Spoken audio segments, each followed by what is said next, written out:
Hello friends, MC knowledge YouTube channel पर आप सभी का स्वागत है।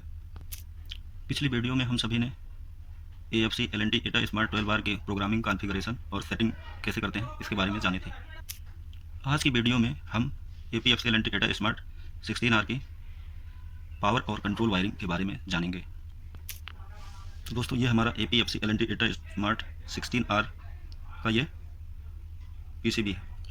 यहाँ पे हम कनेक्शन देखते हैं।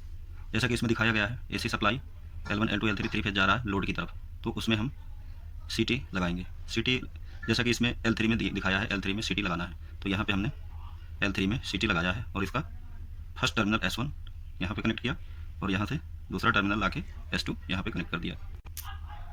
तो इस तरह हमने CT के कनेक्शन कर दिए।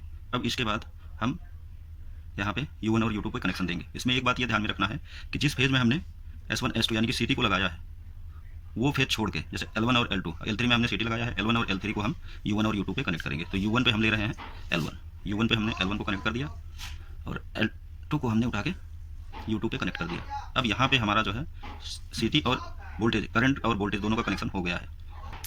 तो आइए आगे बढ़ते हैं। अब देखते हैं कि यहाँ पे कैसे और आगे का कनेक्शन कैसे करना है। तो यहाँ पे दो टर्मिनल, कॉमन टर्मिनल है, एक C1 है, दूसरा है C2।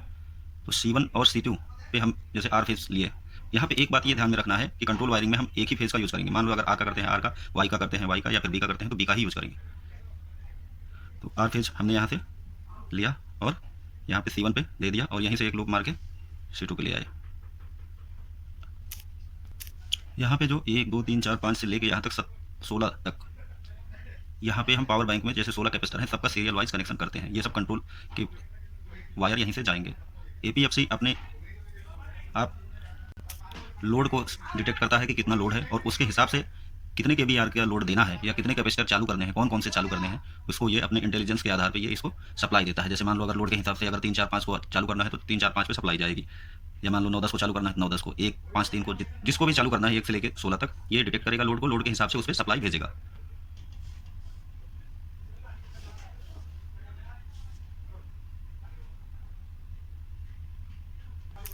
ये जो 17 नंबर का है पॉइंट, इसको हम अलार्म के लिए यूज़ करते हैं। अलार्म में जैसे हूटर लगाना हो, यहाँ पे हूटर कनेक्ट कर सकते हैं। ये पॉइंट अलार्म के लिए होता है। तो दोस्तों, हमने APFC का पूरा देख लिया वायरिंग कैसे करना है। अब आइए आगे का जानते हैं कि इसमें कैपेसिटर को कैसे लगाते हैं, उसकी पावर वायरिंग कैसे करते हैं और उसकी कंट्रोल वायरिंग कैसे करते हैं। तो दोस्तों, सबसे पहले समझते हैं कि कैपेसिटर की पावर वायरिंग कैसे करते हैं। यहाँ पे हमने एक कैपेसिटर का बना के दिखाया है। सेम इसी तरह जितने भी कैपेसिटर इसमें लगेंगे, 16 कैपेसिटर इसमें कनेक्ट हो सकते हैं मैक्सिमम। चाहे तो हम इसको, स्टेप ये हमको रखना है कि हमारा लोड कितना है, उसके हिसाब से ही हमको कैपेसिटर लगाने हैं। इसमें तो मैक्सिमम 16 कैपेसिटर, यहाँ पे 16 पॉइंट है तो 16 कैपेसिटर कनेक्ट कर सकते हैं। जिसमें हम आपको एक कैपेसिटर के पूरा ड्राइंग बता रहे हैं और सेम इसी तरह सारे कैपेसिटर की ड्राइंग रहेगी। तो यहाँ पे सबसे पहले पावर वायरिंग में देखते हैं L1 L2 L3 को सीधा 3 फेज का, हमारा पावर कैपेसिटर 3 फेज का होता है। तो हम यहाँ पे L1 L2 L3 को एक MCB लगाएंगे यहाँ पे 3 पोल की, और उसके बाद कॉन्टेक्टर लगाएंगे। कॉन्टेक्टर के बाद सीधा पावर कैपेसिटर कनेक्ट करेंगे। अब ये तो नॉर्मल चीज़ें हैं, ये कंपलसरी है, इतनी चीज़ें तो लगेंगी ही लगेंगी इसमें। पावर कैपेसिटर को 3 फेज चाहिए तो सबसे पहले यहाँ पे 3 फेज पहुँचाए, उसके बाद MCB लगाए, उसके बाद कॉन्टेक्टर, उसके बाद कैपेसिटर लगाए। तो दोस्तों, इसमें सबसे पहले और जान लेते हैं कि इसमें क्या क्या चीज़ें और लगी हैं। ये MCB हो गया, ये कॉन्टेक्टर हो गया, ये कैपेसिटर हो गया। इसके बाद ये यहाँ पे एड ऑन ब्लॉक इसे बोलते हैं, कॉन्टेक्टर में लगा होता है। तो इसमें हमने 2 NO और एक NC लिया हुआ है। ये कॉन्टेक्टर के साथ ही ऑन ऑफ होता रहता है। एक ऑन इंडिकेटर और एक ऑफ इंडिकेटर लिया है, स्टार्ट पुश बटन और ये स्टार्ट पुश बटन है। और ये हमारा है ऑटो मैनुअल सेलेक्टर स्विच। इसमें 2 पोजीशन है, एक ऑटो, 3 पोजीशन है, एक ऑटो मोड में है, दूसरा मैनुअल और एक ऑफ की पोजीशन है। अब आइए जानते हैं कि इसकी हम कंट्रोल वायरिंग कैसे करेंगे। तो सबसे पहले यहाँ पे देखते हैं अगर हमारा सिस्टम ऑटो मोड में चल रहा है तो कैसे कार्य करेगा। ये हमारा APFC लगा हुआ है और ये मान लीजिए सेंस करता है और उस कंडीशन में ये 1 नंबर को ऑन करता है। ये इसके ऊपर है, ये किसको ऑन करता है। तो अभी हमने जैसे यहाँ पे ड्राइंग बनाया हुआ है तो हमने माना है कि ये 1 नंबर हमारा कनेक्ट करके दिखाया है। सेम इसी तरह 2 3 4 5 6 सारे का होगा। अब मान लीजिए इसने 1 नंबर को यहाँ से ऑन किया, ऑटो मोड में हमारा सिस्टम चल रहा है। तो हम यहाँ पे सेलेक्टर स्विच को ऑटो मोड में जब करेंगे तो ये सेलेक्टर स्विच ये है, अगर सेंटर में रहेगा ये ऑफ की पोजीशन पे रहेगा, ना ऑटो ना मैनुअल। जब इस साइड में करेंगे इसकी नॉब को घुमा के तो ये ऑटो मोड में हो जाएगा। सप्लाई को ये यहाँ से यहाँ पास करेगा, यहाँ से यहाँ नहीं करेगा उस कंडीशन में। जब नॉब को मैनुअल साइड में कर देंगे, ये मैनुअल की साइड है, तो मैनुअल में ये सप्लाई को यहाँ से यहाँ पास करेगा और इस कंडीशन में ये और ये यहाँ पे ब्रेक हो जाएंगे। तो अब ये ऑटो में चल रहा है सिस्टम तो हमारा, यानी कि सेलेक्टर स्विच हमारा इधर रहेगा, तो सप्लाई यहाँ से सीधा यहाँ पे पहुँचेगी और इसके बाद हम सीधा इसको ला के यहाँ पे कॉन्टेक्टर के A1 टर्मिनल पे दे देंगे कॉइल के, और यहाँ से NO ये एड ऑन ब्लॉक के एक टर्मिनल एक साइड में इसको दे देंगे ऊपर की तरफ। यहाँ से हमारा फेज पहुँच गया कॉन्टेक्टर को एनर्जाइज करने के लिए, लेकिन अभी हमारा कॉन्टेक्टर ऑन नहीं होगा क्योंकि इसको 240 या 230 वोल्ट नहीं मिलने वाला, क्योंकि अभी न्यूट्रल नहीं कनेक्ट है। तो हम यहाँ पे न्यूट्रल को उठाएंगे यहाँ से और न्यूट्रल को सीधा लाके A2 टर्मिनल पे कनेक्ट कर देंगे। तो हमारा जैसे ही APFC जैसे डिटेक्ट किया यहाँ पे 1 नंबर को सीधा यहाँ से सप्लाई देगा और हमारा सेलेक्टर स्विच ऑटो मोड में है, सीधा यहाँ पे सप्लाई पहुँचेगी। उस कंडीशन में हमारा कॉन्टेक्टर तुरंत ऑन होगा और यहाँ पे ये चार्ज हो जाएगा। जब चार्ज हो जाएगा तो ये हमारे एड ऑन लगे हुए हैं, इसमें 2 NO और 1 NC है। तो NO वाला हमारा जैसे ही कॉन्टेक्टर ऑन होगा NC हो जाएगा, और NC वाला जो है वो NO हो जाएगा। तो NC हो जाएगा यानी कि हमारा कैपेसिटर चार्ज हो गया है। NO वाला जब NC हो गया तो कैपेसिटर चार्ज हो गया है, और यहाँ पे हमको चाहिए कि हमारा चार्ज का इंडिकेशन शो हो, यानी कि रेड का इंडिकेशन। हम ऑन के लिए इलेक्ट्रिकल में रेड का इंडिकेटर यूज़ करते हैं। तो यहाँ पे ये है हमारा ऑन का इंडिकेटर। तो NO हो गया, NC सप्लाई यहाँ पे आ ही रहा है, तो यहाँ से सीधा फेज हमारा आ गया इंडिकेटर पे। ये ऑन वाला इंडिकेटर ग्लो करेगा और ये NC नॉर्मल कंडीशन में कनेक्ट रहेगा, लेकिन जैसे ही हमारा कॉन्टेक्टर ऑन होगा ये हो जाएगा NO, तो ये हमारा उस कंडीशन में ऑफ वाला इंडिकेटर नहीं ग्लो करेगा।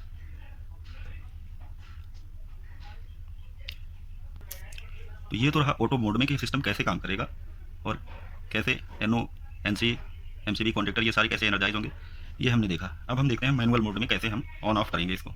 तो मैनुअल मोड में सीधा यहाँ पे हम ऑटो मैनुअल सेलेक्टर स्विच से नॉब को सीधा मैनुअल की तरफ करेंगे, और हम यहाँ पे मैनुअल पे एक R फेज़ का हमने कंट्रोल में यूज़ किया है, तो R फेज़ को ही हम यहाँ पे लेंगे। ये तो जैसे ही मैनुअल मोड में हम इसको चालू करेंगे, यहाँ से हमारा वायर यहाँ पे आएगा। यहाँ पे हमारा स्टॉप पुश बटन लगा हुआ है, NC कॉन्टेक्ट है उसका, और ये हमारा स्टार्ट पुश बटन है, इसका NO कॉन्टेक्ट है। तो यहाँ से सप्लाई होते हुए ये यहाँ पे हमारा सेम वही जैसा पहले कंट्रोल वाले में था, यहाँ पे कंट्रोल की वायर जुड़ जाती है, यहाँ पे सीधा आ जाएगा A1 टर्मिनल पे, और A1 से हमारा दोनों NO पे आ जाएगा और एक NC पे। इस तरह से कनेक्ट कर देते हैं। और उसके बाद अब ये है हमारा, यहाँ पे तो कॉन्टेक्टर होल्ड तो हो जाएगा, लेकिन जैसे ही यहाँ पे उस बटन को छोड़ेंगे तुरंत हमारा छोड़ देगा कॉन्टेक्टर। उस कंडीशन में हमको होल्ड करने के लिए यहाँ से होल्डिंग के लिए एक वायर यहाँ से लेना पड़ेगा NO को, और ये यहाँ पे हमको यहाँ पे देना है यहाँ पे। तो ऑफ की कंडीशन में क्या होगा कि ये जैसे यहाँ पे हमारा आया, यहाँ से सप्लाई यहाँ तक पहुँचेगी। जैसे ही हम इसको चालू करेंगे, इसको दबाएंगे तो यहाँ पे सीधा कनेक्ट होगा, और ये हमारा यहाँ पे जाएगा, सीधा आके पहुँचेगा कॉन्टेक्टर पे। ये जैसे ही कॉन्टेक्टर होल्ड होगा तो ये दोनों NO जो हैं ये NC हो जाएंगे, फिर वापस से यही चीज़ होगा, NC वाला NO हो जाएगा, और ये NC होके ये यहाँ पे इनको NC कर देगा। तो उस कंडीशन में हमारा होल्ड रहेगा, मैनुअल में चालू हो जाएगा, चलता रहेगा। फिर जैसे ही हमको स्टॉप करना है तो हम स्टॉप उस बटन को दबाएंगे, तो यहाँ से सर्किट हमारा ओपन हो जाएगा। तो ये हमारा सर्किट तुरंत कॉन्टेक्टर हमारा ऑफ हो जाएगा। तो सिंपल सा वही चीज़ फिर से है। ऑन का इंडिकेशन के लिए जैसे ही कॉन्टेक्टर होल्ड होगा ये NC हो जाएगा, तो NC वाले को एक पेज यहाँ पे दे दिया, और ऑफ की कंडीशन में NC वाला कॉन्टेक्टर अगर ऑन है तो NO हो जाएगा। उस कंडीशन में ये नहीं जलेगा क्योंकि यहाँ पे सप्लाई नहीं पहुँचेगी। लेकिन जैसे ही हमारा सर्किट यहाँ से हम क्लोज करेंगे, यहाँ से क्लोज करेंगे, जैसे ही यहाँ पे स्टॉप का पुश बटन दबाएंगे तो सप्लाई आगे जाएगी ही नहीं, तुरंत हमारा कॉन्टेक्टर ऑफ हो जाएगा, यानी कि होल्डिंग कॉइल तुरंत इसको छोड़ देगी। जैसे ही ऑफ होगा तो ये हमारा NC है, और यहाँ तक फिर सप्लाई, ये तो पुश बटन अपनी पोजीशन में आ जाएगा, NC हो जाएगा तुरंत। जैसे ही कॉन्टेक्टर भी बंद हो जाएगा और ये NC हो जाएगा वापस से, तो उस कंडीशन में हमारा ये ऑफ का इंडिकेटर शो करेगा। हमने बताया था कि जैसे हम ऑटो और मैनुअल में कंट्रोल वायरिंग करने के लिए सेम फेज का ही यूज़ करेंगे। ऐसा किस लिए करते हैं? तो जैसे मान लीजिए ऑटो में जब सिस्टम चलता रहता है तो यहाँ से यहाँ पे सप्लाई आती है, और ये हमारा सीधा कॉन्टेक्टर ऑन हो जाता है, और ये NO जो है NC हो जाता है। तो उस कंडीशन में क्या होता है, ये सप्लाई यहाँ से रिवर्स, यहाँ पे तो ये NO ही रहता है, लेकिन यहाँ से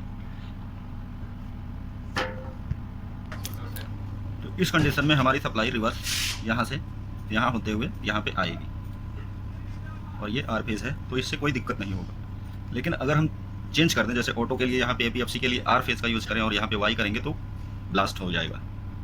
इस बात का ध्यान रखेंगे। अगर ये वीडियो आपके लिए हेल्पफुल है तो वीडियो को लाइक करें, चैनल पे अगर नए हैं तो चैनल को सब्सक्राइब करें, अपने दोस्तों के साथ शेयर करें। Thank you.